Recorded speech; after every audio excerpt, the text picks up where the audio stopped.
Et j'ai trouvé que c'était vraiment stupide. Pourquoi aller à l'école et obtenir un job et ne rien savoir sur l'argent? Je ne sais pas vous, mais vous m'avez manqué. Je tenais à vous le dire. Dans cette vidéo, Robert Kiyosaki va vous expliquer pourquoi, selon lui, les gens qui travaillent pour un salaire sont des losers. Pour ceux qui ne le savent pas, mon père riche était le père de mon meilleur ami. Mon père pauvre était un académique qui n'avait que de bonnes notes. Ce n'était pas mon cas. C'était plutôt un élève avec de mauvaises notes dans les bons jours. Mais mon père riche n'a jamais fini l'école, donc il avait un point de vue complètement différent. Ce n'est ni faux ni juste. Mon père riche était un entrepreneur, et mon père pauvre était un prof d'école. Responsable de l'éducation, doctorat, Stanford. Il avait toutes les références académiques. Donc à l'âge de 9 ans, à Hilo, Hawaii, mon père a commencé à m'éduquer. Parce que j'ai demandé à mon prof de CMA, « Qu'est-ce qu'on apprend sur l'argent ?» Il a répondu, « Nous n'enseignons pas sur l'argent. » Et j'ai trouvé que c'était vraiment stupide. Pourquoi aller à l'école et obtenir un job et ne rien savoir sur l'argent? Donc avec ça, c'était la leçon numéro 1. Les riches ne travaillent pas pour l'argent. Ma façon d'enseigner, c'est d'abord d'ajouter du doute dans votre cerveau pour changer votre système de croyances. Et ensuite, peut-être, vous allez pouvoir choisir de nouvelles croyances ou continuer avec vos vieilles croyances. Parce que l'éducation financière, c'est au sujet de ne pas travailler pour l'argent. C'est comme l'une des premières questions que j'avais lorsque j'ai finalement compris ce que mon père riche disait. J'ai dit alors, quand est-ce que je n'aurai plus jamais besoin d'un salaire? Donc mon but n'était pas, vous savez, d'aller sur la lune ou de trouver une cure contre le cancer. Mon travail c'était, quand est-ce que je n'aurai plus jamais besoin d'un salaire? Parce que tant que vous aurez besoin d'un salaire, que ce soit d'un employeur ou comme mon père pauvre, il était tellement effrayé à l'idée de perdre sa retraite de l'État. Et moi je suis là, mais quelle est cette façon de gérer sa vie? Ta retraite? Mon vieux père s'était plus ou moins fait virer. Il a perdu sa retraite. C'était la chose la plus effrayante au monde pour lui, de ne plus avoir de retraite. Après ça, c'était la sécurité sociale, ce qui est encore pire. Donc, c'est pour ça que mon but, lorsque j'avais votre âge, peut-être un peu plus âgé, aux alentours de 25 ans, j'ai dit, mon but est de ne plus jamais avoir besoin d'un salaire, de la part de qui que ce soit, y compris le gouvernement. Je ne veux pas d'assurance santé ou de sécurité sociale. Je disais, vous faites-le, moi je ne le ferai pas. Juste à cause de ceci, c'était la différence. Parce que je n'ai jamais voulu travailler pour l'argent, pour ensuite avoir besoin d'une retraite. Avec la situation économique actuelle, je dirais que l'une des pires choses à faire serait de trouver un travail, d'aller à l'école, trouver un travail, pour ensuite faire des petites économies et potentiellement acheter sa propre maison. Pourquoi? Parce qu'il y a deux gros problèmes dont j'aimerais vous parler. En réalité, il y a bien sûr bien plus que deux problèmes dans l'économie actuelle, mais c'est deux problèmes qui pourraient être intéressants pour commencer.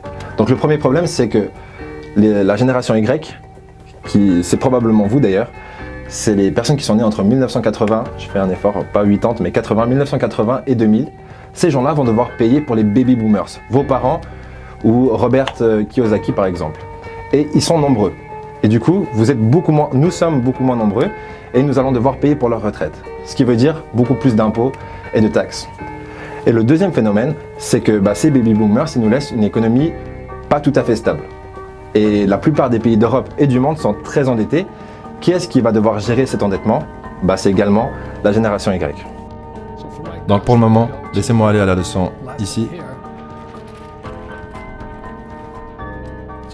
Donc cela vient du livre Père riche, Père pauvre.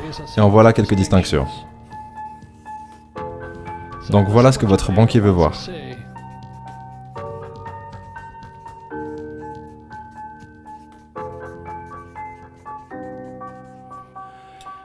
Et fondamentalement, le problème que la plupart des gens font, c'est qu'ils vont à l'école pour obtenir un travail. Et ils travaillent ici. Donc ça concerne les pauvres, la classe moyenne et ces gens. Et on en parlera tout à l'heure.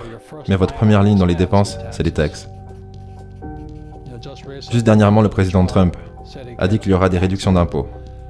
Il n'y avait pas de réduction d'impôts pour ces gens. Comme vous le savez, les règles sont toujours écrites pour les riches.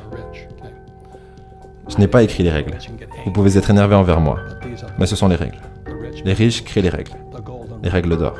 Celui qui possède l'or crée les règles. Donc les réductions d'impôts allaient pour les gens qui possèdent des avoirs ici. Vous en apprendrez plus un peu plus tard. Mais c'est pour ça que je travaille. Donc je travaille pour, numéro 1, je suis un entrepreneur. Je veux des entreprises. J'ai de multiples entreprises. Et je n'y travaille pas. Comme vous le savez, vu que vous travaillez ici, vous ne me voyez jamais. Parce que je ne travaille pas pour un salaire. Ensuite, il y a l'immobilier. L'immobilier, c'est bien pour plusieurs raisons, à travers lesquelles nous passerons, mais la première raison, c'est les dettes. J'utilise beaucoup de dettes pour acheter mes biens immobiliers, et je ne paie pas de taxes. Voilà le lien à faire ici. Ensuite, c'est tout ce qui est papier. Et c'est les économies, les actions boursières, les fonds mutuels, les ETF. Je n'ai rien de tout ça. Je n'économise pas d'argent. Je ne joue pas avec ça. Mais c'est ce que la plupart des gens font. Aller à l'école, trouver un job, obtenir un troisième pilier, économiser de l'argent. Loser. Je fais ça juste pour vous énerver. Parce que peut-être vous y réfléchirez. Parce que je n'ai pas créé les règles. Mais ce sont les règles.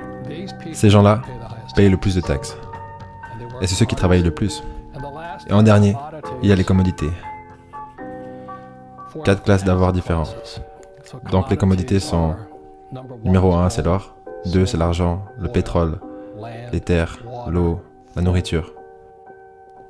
Donc, c'est pour ça que je travaillais. Quand j'ai fini l'école, au lieu d'aller travailler pour un salaire et de travailler pour de l'argent, mon éducation devait aller au-delà d'obtenir un travail. Ce que j'avais un bon travail. Je devais maintenant... En fait, quand j'ai quitté l'école, la chose sur laquelle je me suis concentré en premier, c'était les commodités. En 1972, j'ai commencé à acheter de l'or. C'était illégal pour les Américains de posséder de l'or. Est-ce que vous pouvez imaginer ça? En 1972. Aujourd'hui, vous avez Bitcoin. C'est différent, ok? Tout change tellement rapidement de nos jours. Si vous souhaitez qu'on fasse un épisode prolongé sur l'économie actuelle, les risques que vous encourez en gardant votre argent sur un compte épargne et l'intégration de la blockchain, des crypto-monnaies et particulièrement Bitcoin, ce que je vous laisse faire, c'est un petit sondage. Cliquez sur le petit i, pendant que je vous parle, vous pouvez le faire, et laissez-nous savoir si ça vous intéresse ou pas. On ne le fait pas si ça ne vous intéresse pas, on le fait si ça vous intéresse. Et ensuite, je suis passé dans l'immobilier. Pourquoi? Parce que je peux utiliser des dettes pour acheter de l'immobilier. Et vu que j'utilise des dettes, je ne paie pas de taxes. Et en troisième, j'ai commencé mon business, mon premier vrai business. J'ai eu beaucoup de petits business étant jeune, mais mon premier vrai business, c'était un portefeuille de surfeurs en nylon et velcro. Et c'est devenu directement international. Le problème, c'était que j'étais un idiot. Donc le business est monté et il est redescendu.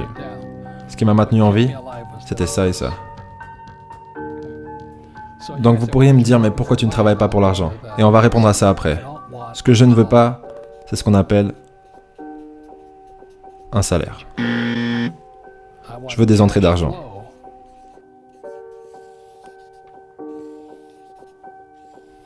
Depuis là. Donc c'est ça que je veux dire quand je dis que les riches ne travaillent pas pour l'argent. Vous voulez des entrées d'argent qui vous font payer très peu de taxes. Et je peux utiliser beaucoup de dettes ici. La personne moyenne qui est allée à l'école, sa plus grosse charge, c'est les prêts d'étudiants bien sûr.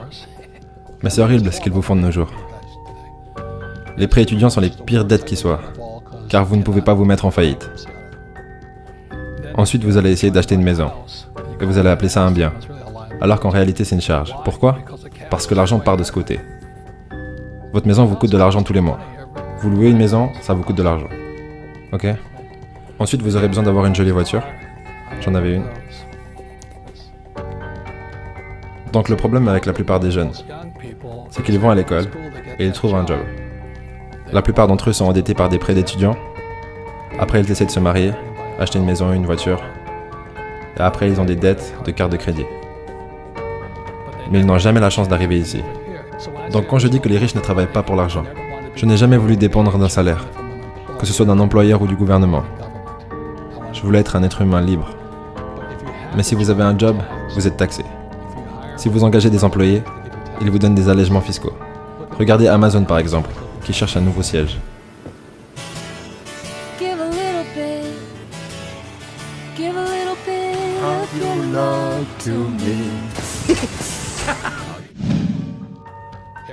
Tous les gouvernements veulent leur donner un siège. S'il vous plaît, venez en Inde, s'il vous plaît, venez au Canada. Pourquoi? Parce qu'ils apporteront des employés. Et les employés payent des taxes. C'est la même chose avec Tesla. Je crois qu'ils ont reçu 50 milliards ou quelque chose du genre de la part de l'État du Nevada parce qu'ils apportent des employés. Je pense que l'un des plus gros dilemmes qu'on subit en tant qu'individu, c'est le choix entre la sécurité et la liberté. Mais les deux sont trop contradictoires pour les avoir les deux en même temps, en premier lieu en tout cas. Parce que soit vous allez profiter d'une sécurité sociale, par exemple, Mais du coup, vous n'allez pas être libre de vos actions, vous allez devoir agir et faire certaines choses, ou soit vous allez profiter d'une liberté totale, mais par contre, le système ne va pas vous payer pour être libre. Et vous allez devoir créer votre propre valeur, vous-même et votre propre sécurité avec le temps. Ma question, peu importe, je parle trop, ma question c'est de savoir qu'est-ce qui vous aspire le plus, la liberté ou la sécurité, et de choisir l'un des deux et de ne pas rester au milieu parce que du coup vous allez être des hypocrites. Donc c'est pour ça que lorsque vos profs vous disent d'aller à l'école et de trouver un job, vous vous dites « Je pense que je vais penser un petit peu différent cette fois. » Mais vous aurez besoin d'un job. Mais vous voulez un job pour l'expérience. Voilà la différence. En ce moment, on pourrait parler de ça. Un autre problème, c'est Bitcoin, le dollar et l'or. Lequel est le meilleur? J'ai 5 trucs à vous dire, ça va aller très vite, vous savez pourquoi? Parce que j'en ai marre et j'ai chaud. Ok, premier point, si vous voulez connaître ma préférence entre le Bitcoin, l'or et l'argent, tout ce que vous avez à faire, c'est aller découvrir ma dernière publication Instagram. Deuxième point, les tirages au sort pour le concours Motivart avec 3 tableaux de motivation à gagner se feront parce qu'il y a 3 tirages au sort à la fin du prochain épisode.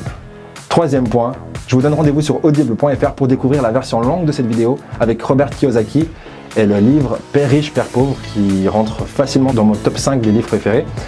Et le point 4, il y a énormément de personnes qui nous contactent et avec Ludo on essaie de trouver des solutions pour répondre à tout le monde.